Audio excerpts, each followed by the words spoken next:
Okay, we're at 5067 Emerald Island Drive, Emerald Lakes, for John and Trevelyan Petzke. Doing a complete new landscape really, except for the couple of areas at the back. So just taking this to give us a bit of a better idea when we're drawing it up for anything the photos have missed. Those pandanus will probably come out. They're kind of not really in a fantastic shape and drop a lot of mess. The edging there is going to need to be repaired. It's going to have to be a provisional on repairs for the edging. As tin andina's out, these steppers remain, otherwise it's a blank canvas. Probably have to allow some lawn repairs at the end of the job. That Carrara can come out. Again, pandanus will come out. It's lopsided. That Randia, I was going to keep it, but I think it might have to come out because it'll look a bit out of size. We'll just have a think about the design first. Star Street tree is going to have to remain. Poinciana. And the Morelias there, we'll cut them hard back on this side to be with the fence line, but they are kind of a combination of each properties. I think they're on the actual neighbour's side. They'll do a fair cut on it to get it back to fence line, but I think we need to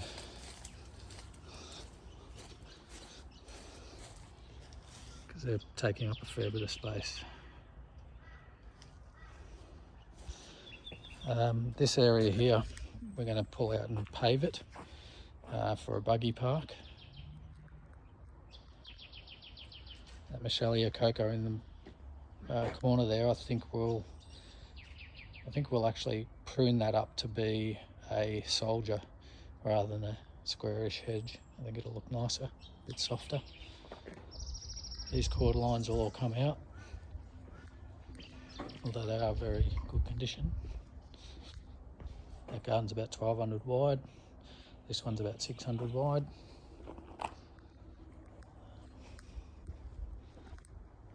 Must be a nice spot for a trellis on the wall, possibly. Magnolias need to be pruned again. I did them a little while ago and kept under the height of the eaves.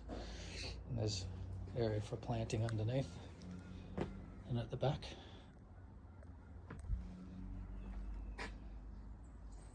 Same deal on this magnolia. Give it a good prune to shape it up a bit more and take the height out of it. We might double check with them first because it could grow tall, that one.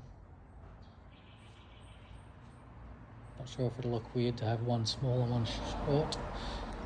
Tall and short, sorry. You can plant in the back of it, and that's a good spot for a pot, I think. So we could probably lay a paver on top of those blocks, or lay a paver properly, take that one out, and then lay a nice feature pot in front of that wall.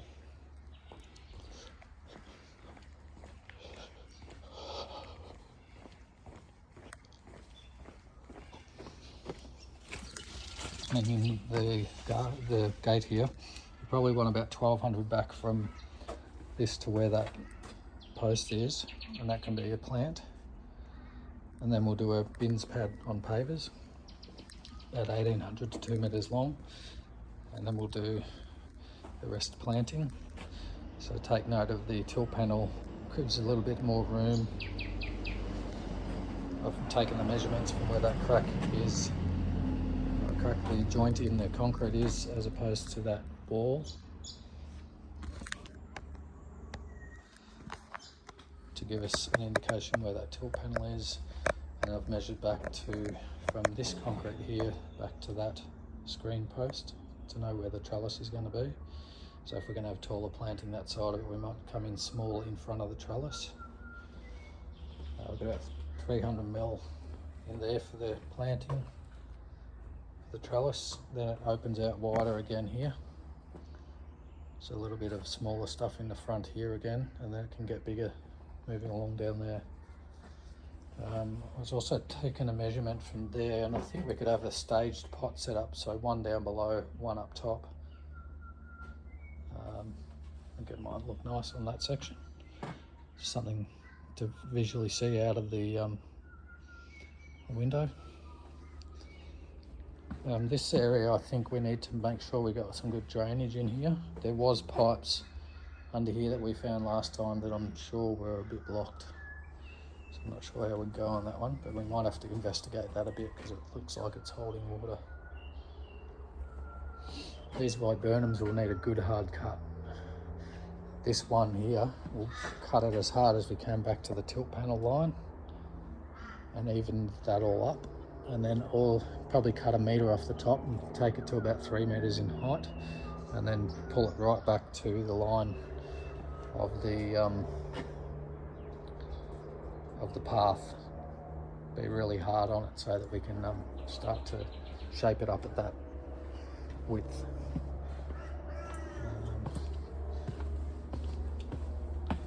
Just to give you an idea on how this is all built when drawing.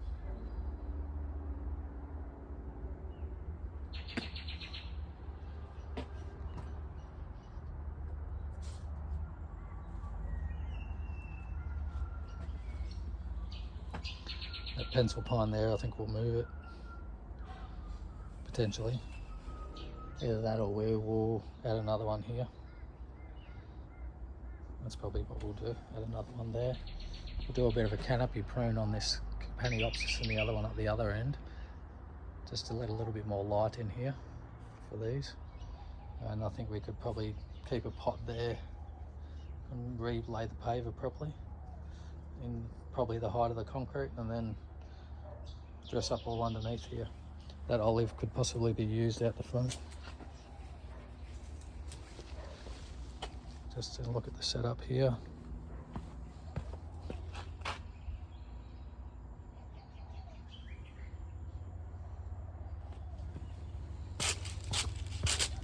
So you can see that deck needs a hell of a lot of work. It's stuffed under there, so I think it's been poorly framed. We'll probably have to do something about that. We'll probably have a paved landing just here, about 1 metre long, metre by the width of the stairs, and we'll have a garden bed off that. Probably have some pencil pines here to give some privacy and shade, and then the rest will be lawn. All this will stay. We probably need some more raffios in under there, and all those morays, try to train them to fence height. Then up this end, again we'll do a bit of a canopy prune on that tree, Paniopsis, and a few more raffios underneath there, and then probably do a garden about 5 metres long from here, at least 800 wide, to meet up with that column there. And we'd have pencil pines here just to give them privacy. So between the two pencil pines they have a view out over there, but they don't have people on the bridge staring at them. Not that they would, but that's the theory.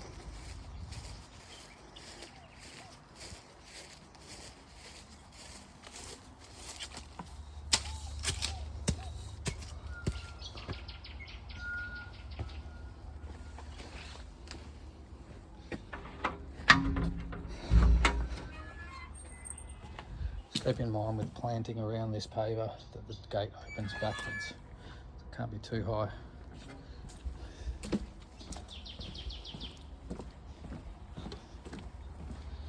Okay, all the deck needs probably pulling up, numbering and reframing.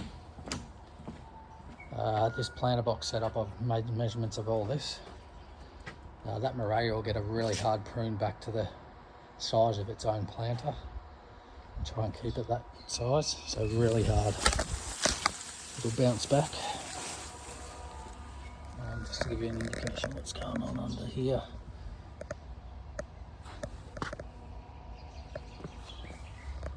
Glass fencing there.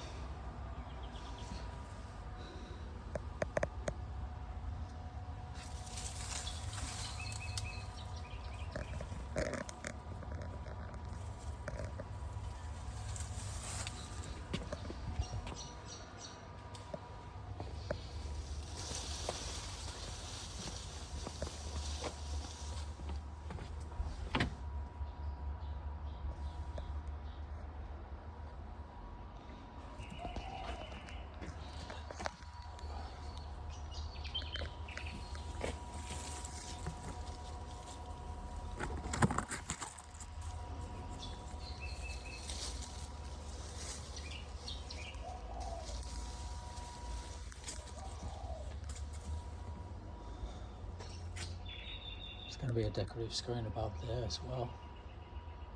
So we have to actually cut the lily pulley back slightly there to get it on.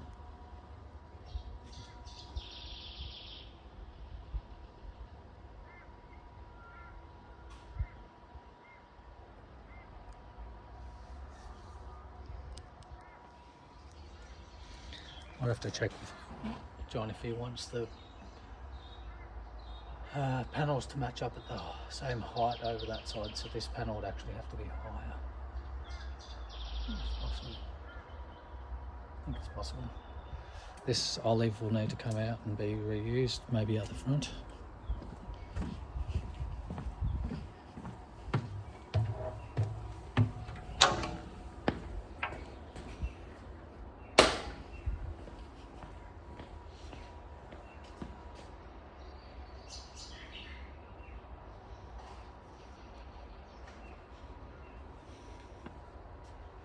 So that pencil pine could probably stay, and we could probably chuck maybe 2 or 3 more in there.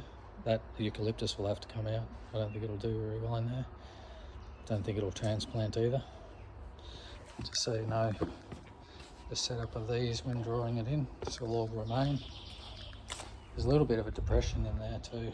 That end we probably could allow to pull this end up and reset a few things. So I've noted where the Eliocarpus are in these gardens. Pretty tall, so having something tall at each end would complement it. In the centre we'll just stick with something smaller. Maybe something that can block the wall a little bit at least though. And maybe another pencil pine at this end. I think just one maybe. 1 or 2.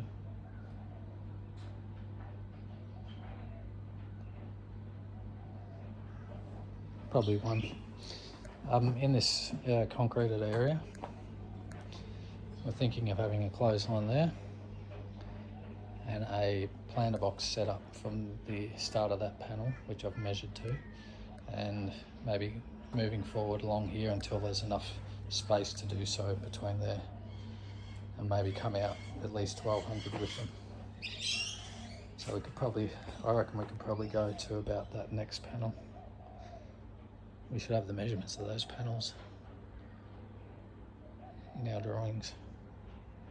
So then this garden here, I think we could do 1 more pencil pine up that end.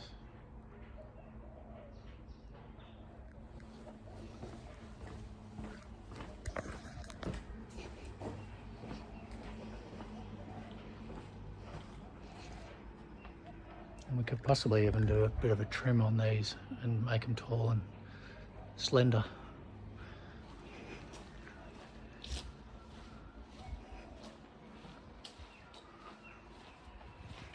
Well, that's everything.